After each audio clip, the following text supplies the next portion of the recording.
অবশেষে অবসান হলো রাকসু নির্বাচন হওয়া না হওয়া নিয়ে সব শঙ্কার।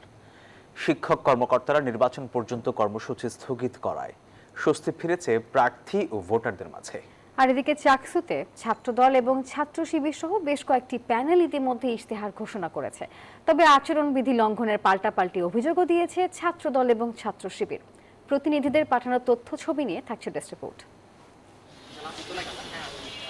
আসন্ন কেন্দ্রীয় ছাত্র সংসদ নির্বাচনকে ঘিরে রাজশাহী ও চট্টগ্রাম বিশ্ববিদ্যালয় ক্যাম্পাসে এখন উৎসব মুখর পরিবেশ। প্রার্থীরা ছুটছেন শিক্ষার্থীদের কাছে, দিচ্ছেন নানা প্রতিশ্রুতি। রাকসু নির্বাচনের আগে শাটডাউন সহ সকল কর্মসূচি স্থগিতের ঘোষণা দিয়েছে পোষ্য কোটার দাবিতে আন্দোলনকারী শিক্ষক কর্মকর্তারা। ফলে প্রচারণায় বেড়েছে উদ্দীপনা। প্রার্থীরা জানান, এর ফলে রাকসু নির্বাচন আয়োজনের সকল বাধা দূর হলো। শিক্ষার্থীদের কাছ থেকে একটি কমন প্রশ্ন পেয়েছি, সেটা হচ্ছে যে 16 তারিখ কি আদৌ রাকসু হবে, এই ধরনের একটা সংশয় তাদের মধ্যে আছে। তো সেই সংশয়ের জায়গাটা কিন্তু হচ্ছে যে কেটে গেল। আবার কিন্তু নতুন করে আমাদের যে নির্বাচনের যে উৎসব সেটা ফিরে এসেছে এবং উৎসব মুখর পরিবেশে রাকসুর যে আমেজ সেটা ভোটারদের মাধ্যমে থাকবে। আমাদের আজকে 7 কর্মদিবস আন্দোলনের শেষ হলেও আমরা 16 তারিখ পর্যন্ত কোনো আন্দোলনের কর্মসূচি রাখছি না। নির্বাচন কমিশন জানায়, পুনর্নির্ধারিত তারিখেই নির্বাচন সম্পন্ন হবে। এখন ভোট কেন্দ্র প্রস্তুত করা হচ্ছে। আগামী 16 অক্টোবর রাকসু নির্বাচন হতে যাচ্ছে।